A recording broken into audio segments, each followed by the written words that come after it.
ayer le informamos a usted de manera amplia sobre la denuncia de hechos que presentó Emilio Lozoya, el exdirector de Petróleos Mexicanos, la primera parte del sexenio de Enrique Peña Nieto, y le informamos que pues él sí está acusado de recibir sobornos de Odebrecht, pero ayer de manera formal denunció al expresidente Enrique Peña Nieto y al exsecretario de Hacienda Luis Videgaray por haberle ordenado usar, pues primero recibir los sobornos y luego usar 100 millones de pesos de los sobornos en la campaña electoral, en la campaña presidencial del 2012, y después ya en el gobierno destinar 120 millones de pesos para comprar el voto de legisladores, 5 senadores y un diputado federal,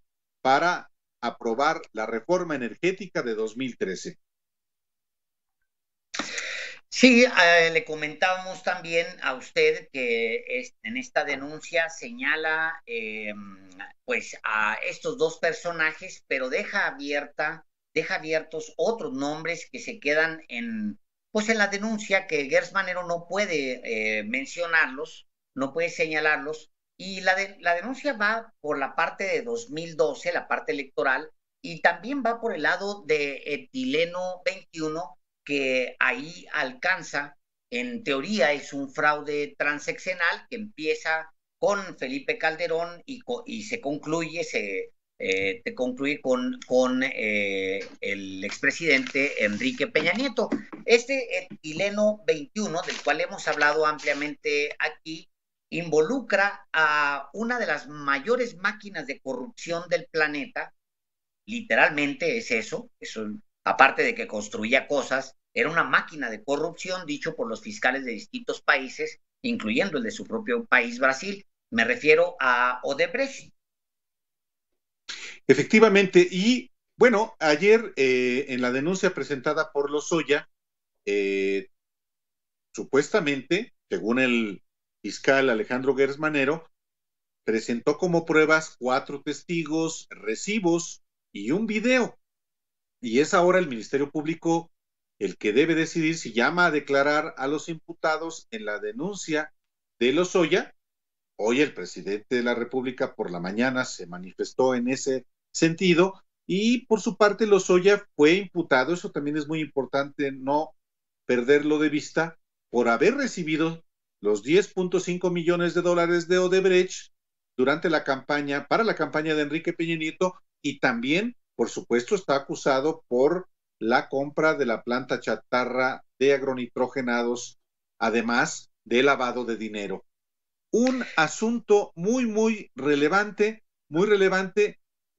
y pues hemos invitado aquí a los periodistas, al colega periodista René Delgado, a quien le damos la bienvenida esta tarde a los periodistas, pues para valorar, para analizar, René, lo que implica en términos de combate a la corrupción y a la impunidad un episodio como el que ayer cimbró al país, lo que dio a conocer el fiscal Gers Manero. Bienvenido una vez más, René Delgado, a los periodistas. Gracias, Álvaro, gracias a ti y gracias ahí, Alejandro. Buenas tardes. Buenas tardes, pues de entrada, perdón, Alejandro, ibas a decirme algo. No, adelante, por favor.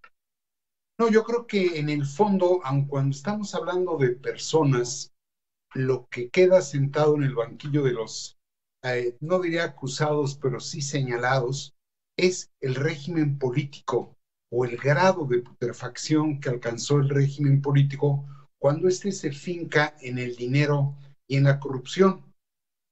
Ciertamente, como comentaban ustedes, hay 2 expresidentes de la República que se ven señalados, hay varios exfuncionarios, exsecretarios de Estado que aparecen involucrados, además de los 5 exsenadores y el exdiputado, al parecer, de Acción Nacional, y una serie de legisladores que entraron a una operación de compra-venta del voto que pone en evidencia cómo primero sí existía esta idea del PRIAN, y cómo se había deteriorado la política.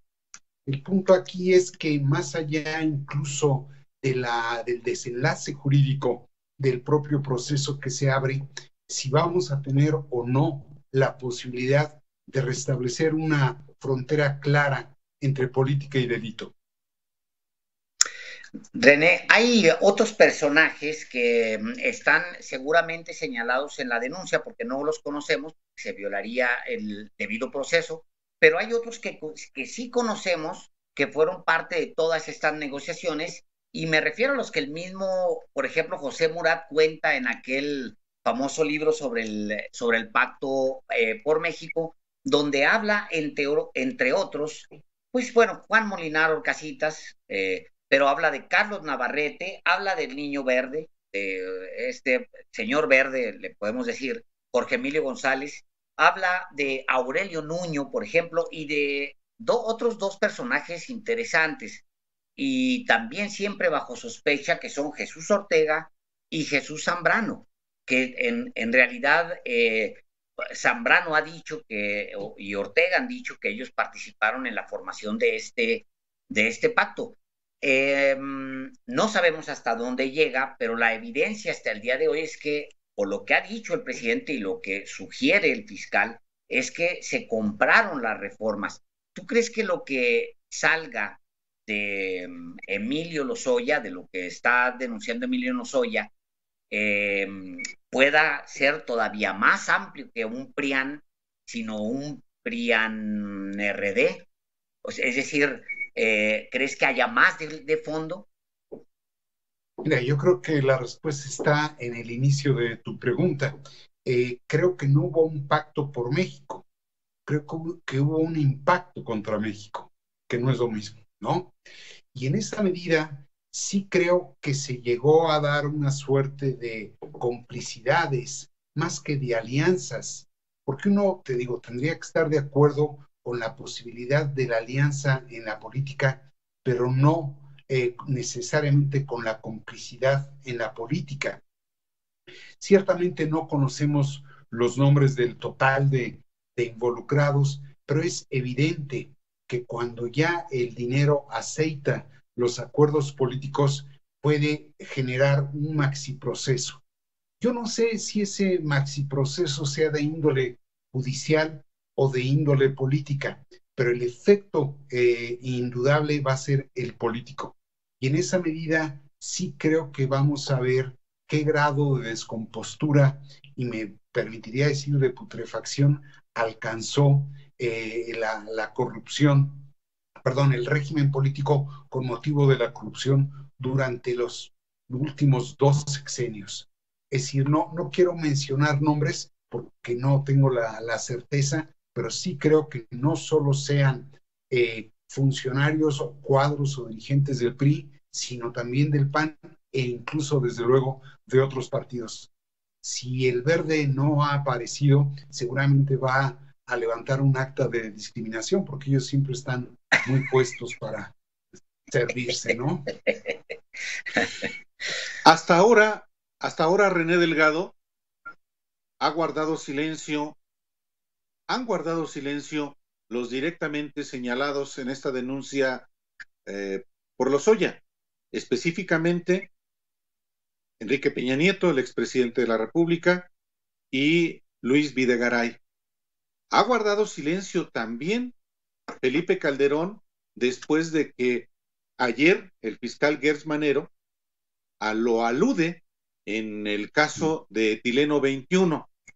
Y en ese caso de Etileno 21 también están involucrados otros personajes, de acuerdo con una denuncia que se presentó ante la entonces PGR en el mismo 2018, como nada menos que el ex candidato del PRI a la presidencia de la República, José Antonio Meade, cuando junto con el ex titular del Ejecutivo, Felipe Calderón, firmaron el contrato para la planta de etileno 21.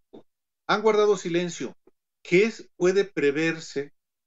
¿Qué reacción puede preverse por parte de los directamente involucrados? Para empezar, solamente el caso de Enrique Peña Nieto y Luis Videgaray.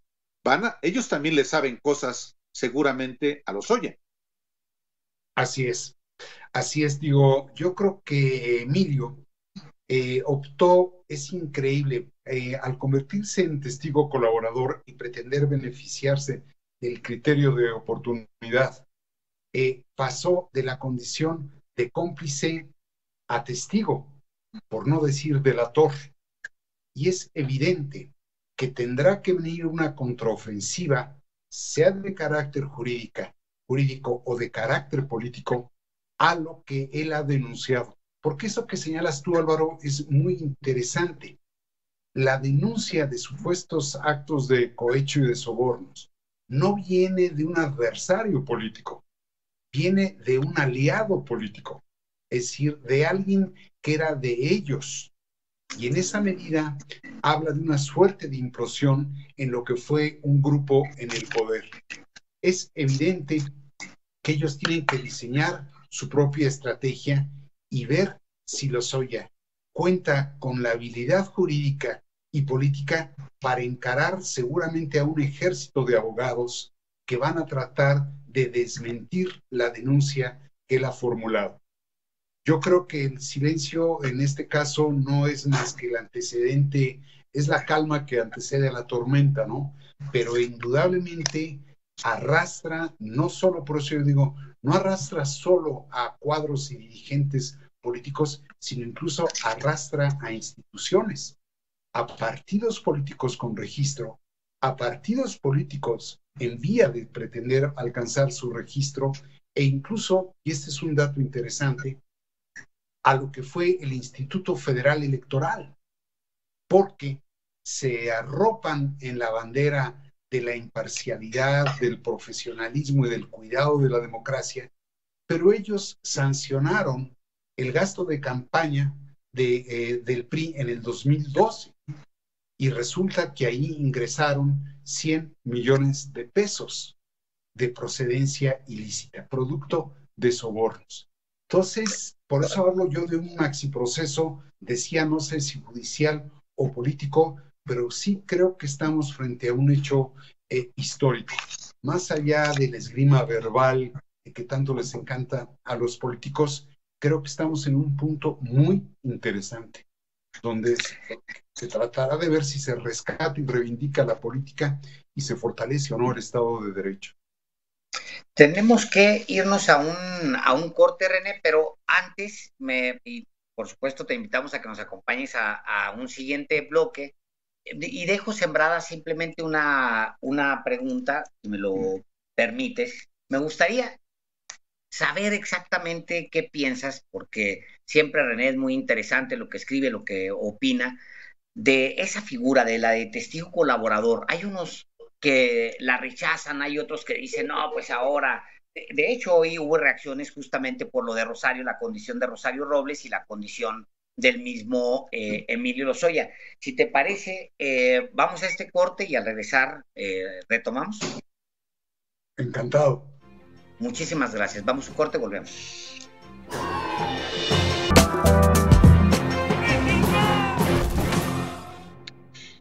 Volvemos a los periodistas cuando son las 6 de la tarde con 56 minutos. Vamos a darle las gracias a ustedes que nos siguen a través del 88.1 de FM.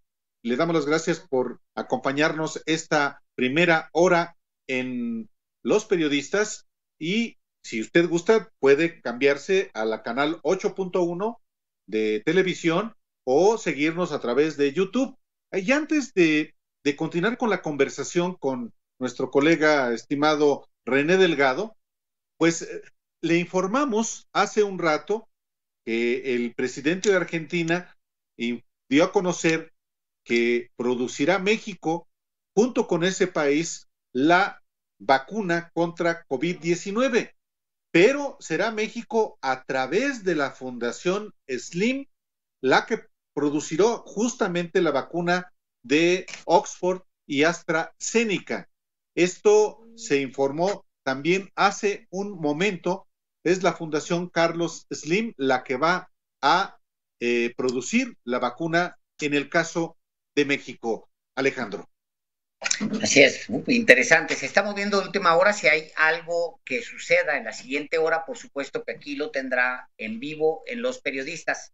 Bien, retomamos la conversación con René Delgado. Yo me quedé con la pregunta, le comentaba hace unos momentos a René que hoy Alejandro Gertz Manero estuvo en un evento en el Colegio de México, un chat, una conversación con distintos, pues encontré ahí todos estudiantes del Colegio de México, pero encontré ahí gente, investigadores, analistas, etcétera. Y alguien le preguntaba, René, a Gertz Manero sobre la diferencia entre Rosario, el trato a Rosario Robles Berlanga y a Emilio Lozoya Austin. Una pregunta que se ha hecho mucho en estos días a partir de que se conoció esta figura. Y yo tendría dos preguntas que hacerte, si me lo permite. La primera es, ¿qué piensa René Delgado sobre esta figura que es testigo protegido, el testigo colaborador? ¿Qué es lo que piensa en general y en este caso en específico, porque ha sido una figura polémica, pero por el otro lado, lo que dice hoy Gertz Manero, dice, ella no ha sido solidaria con el Estado, lo que sí ha sido Emilio Lozoya, que está poniendo a sus jefes, la exsecretaria no ha sido solidaria con el Estado y ahí tiene mucho que decir sobre la estafa maestra. René Delgado. A ver, primero déjame, Alejandro, tener una brevísima digresión, congratularme de la información que acaba de dar Álvaro en relación con la fabricación de la vacuna, verdaderamente que puede ser un auténtico, en el sentido real y virtual de la palabra, un auténtico respiro en medio de la epidemia. Fantástico que la Fundación SLIM se preste a producirla aquí en el país. Salgo de la digresión. Y voy contigo, Alejandro. Planteaste tres cosas que están vinculadas. Primero, yo lamento que no haya una pedagogía verdaderamente en relación con lo que es el testigo colaborador. Se está generando la impresión de que Emilio Lozoya es objeto de privilegios, mientras que a Rosario Robles se le niegan derechos. Lo cierto es que a mí no me gusta, pero es una visión moral, no política. A mí no me gusta la figura del testigo colaborador. Suena muy rimbombante e interesante en la palabra, pero en el fondo es un simple delator que está dispuesto, con tal de salvar su propio pellejo, en entregar el pellejo de otros. Eso creo que dicho tan descarnadamente como lo estoy diciendo, es lo que está haciendo Emilio. Está entregando a los suyos o exhibiendo, para no exagerar la palabra entregando, exhibiendo a los suyos. Rosario Robles no aceptó colaborar y en esa medida no es objeto de los derechos que le están concediendo a Emilio Lozoya. Pero no es que haya un trato diferenciado producto de la simple ocurrencia de un fiscal o en el caso de Rosario, de un juez. Es la postura que han resuelto tomar los indiciados. Uno colabora, la otra no colabora. Ahora, eso nos lleva al tercer punto, que a veces no es muy aceptado desde la óptica moral, pero desde la óptica política ha generado hasta libros. Cómo la traición es un elemento político y no moral en la actividad política. Está el libro Elogio de la traición, justamente de dos periodistas, donde señalan cómo a veces los grandes cambios se generan sobre la base no de la lealtad a los principios, sino de la traición a estos. Y Emilio se ha de haber sentido solo, se ha de haber sentido abandonado. Naturalmente él no quiere poner un pie en la cárcel y en esa medida está dispuesto a traicionar a quienes eran los suyos. Creo que es la forma de ver lo que estamos viendo. Hay con este proceso en curso con las imputaciones que se le hacen y de las que no se ha librado, por lo menos hasta ahora, de acuerdo con lo que el fiscal Gertz Manero aclaró el día de hoy, y con la denuncia de hechos presentada por Emilio Lozoya en contra de Enrique Peña Nieto, Luis Videgaray y los implicados en el caso Etileno 21, pues un salpicadero, digámoslo así. Y las reacciones, yo te preguntaba, René Delgado, en la anterior intervención, van a ocurrir desde el punto de vista jurídico, desde el punto de vista político. ¿Qué tanto existe también el riesgo de que haya una respuesta criminal? Porque estamos hablando de grandes intereses en que pueden, que están viéndose afectados y que pueden en algún momento dado generar una espiral violenta, atentados contra la integridad de algunos de los denunciantes, como en este caso Emilio Lozoya. ¿Qué tanto también eso, una reacción de ese tipo puede ocurrir en nuestro país? A ver, digo, no solo puede ocurrir en el país.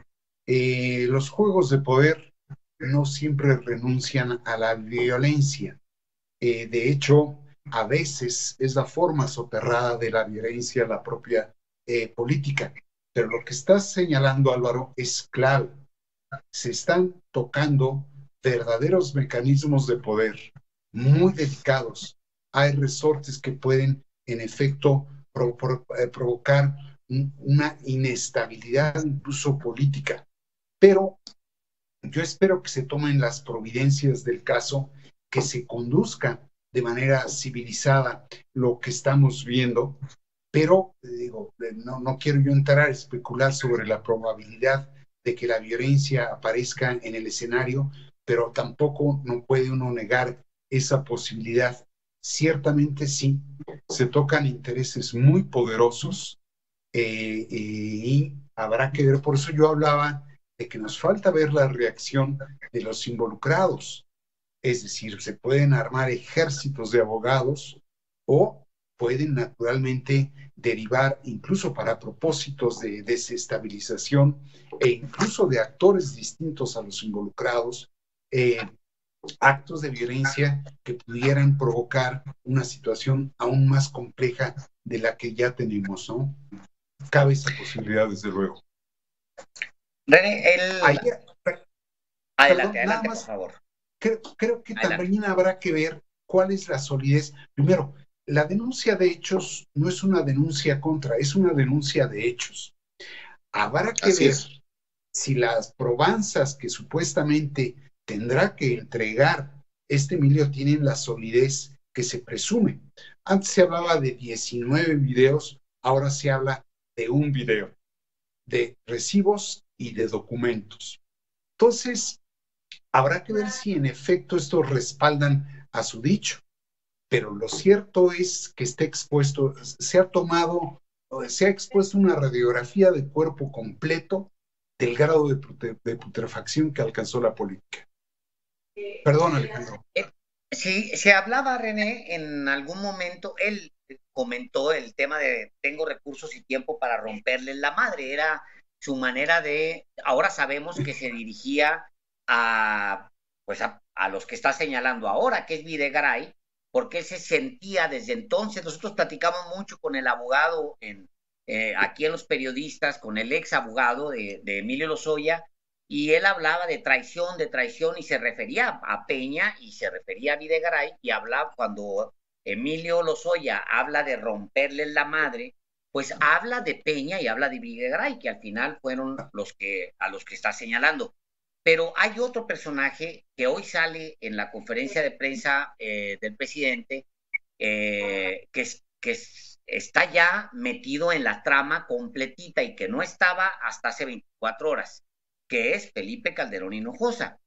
Felipe Calderón Hinojosa es mencionado hace poco más de 24 horas por el caso de Etileno 21, Y ese caso de Tileno 21 incorpora ya a Felipe Calderón en la trama de corrupción o de presunta corrupción que se está ahora ventilando en México.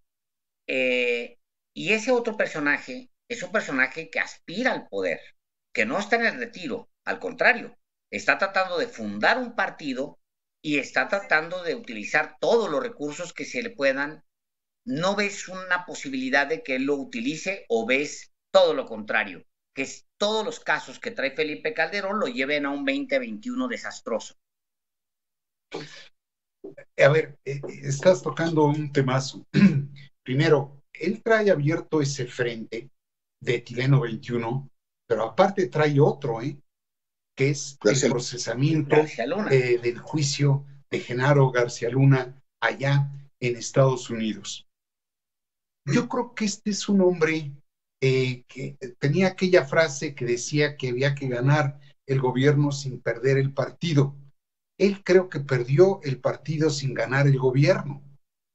Y en esa medida no acaba realmente de encontrar cuál es su rol después de haber tenido una presidencia donde ejerció el no poder. No ejerció el poder, ejerció el no poder. Y en esa situación él se siente todavía con vida, nada más que trae ya una historia detrás. En esa medida sí creo yo que evidentemente puede verse comprometida su situación pasada y actual, porque él presume que nunca se enteró de las andanzas presumidas de su exsecretario de Seguridad Pública, pero sí se sabe que fue prevenido por parte de generales del ejército mexicano, señalando en qué pasos andaba Genaro García Luna. Entonces, es por lo demás un hombre que incluso puso en juego la relación del Estado mexicano con el Estado francés en defensa de su policía estrella, que hoy está sentado en el banquillo de los acusados de la Corte de los Estados Unidos. Pero por eso, Alejandro, es muy interesante lo que dices. Por eso yo decía que arrastra esta situación no solo a personajes, sino a instituciones, a partidos con registro y a partidos en vías de pretender tener ese registro, que es naturalmente el de Calderón. Le van Sin duda será. Adelante. Alejandro. Porque le va a terminar cuadrando en los siguientes meses, le va a terminar cuadrando dos casos, si no puede acusar a su enemigo favorito o a su gran enemigo, a su némesis, a López Obrador, no lo puede acusar en los siguientes meses de que le vayan a cuadrar dos casos. El caso de Emilio Lozoya se tiene que dar en 6 meses, porque eso es lo que se acordó y eso es lo que quiere la fiscalía y es lo que quiere también el señalado, es lo que establecieron, dejaron ahí 6 meses para sacarlo. Y allá les gustan los juicios breves. O sea, el del Chapo fue brevísimo, fueron 2 meses en realidad toda la gran trama, y esto otro puede pasar, es decir, lo van a llevar a Felipe Calderón, le van a dar 2 mazazos, lo de Calderón no va para bien, o sea, lo de Estados Unidos no va para bien, aquel le pueden dar hasta cadena perpetua, esa es la realidad, por todo lo que tienen hasta ahorita. Entonces lo va a alcanzar a final de este año y principios del otro, estos 2 casos, la solución de estos 2 casos. A ver cómo va a ser una gran prueba para Calderón, René, lo que viene. A ver, el caso de Genaro García Luna allá en Estados Unidos, en efecto, puede ser más breve que el procesamiento aquí del caso de Lozoya, porque lo que el juez de vinculación otorgó son 6 meses para acabar de integrar la carpeta y entonces eventualmente judicializar el caso. O sea que se puede ir más allá de principios del año entrante y en esa medida se va a venir administrando el procesamiento sobre la base del propio calendario electoral. Estamos a menos de 30 días del inicio del proceso electoral 2021 y va a ser muy interesante los efectos colaterales que tenga esta situación sobre la elección 2021.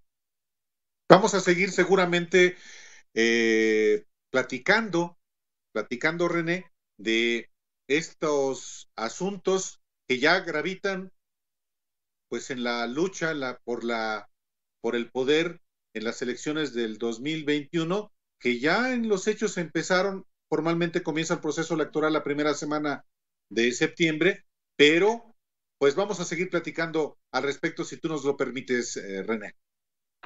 Durante los próximos 6 años, ¿no? Pues sí, pues sí. Muchísimas gracias, René, una vez más. Muchas gracias, a ustedes, René. Alejandro, y a ustedes, Álvaro. Estén bien. Muchísimas gracias. Vamos a una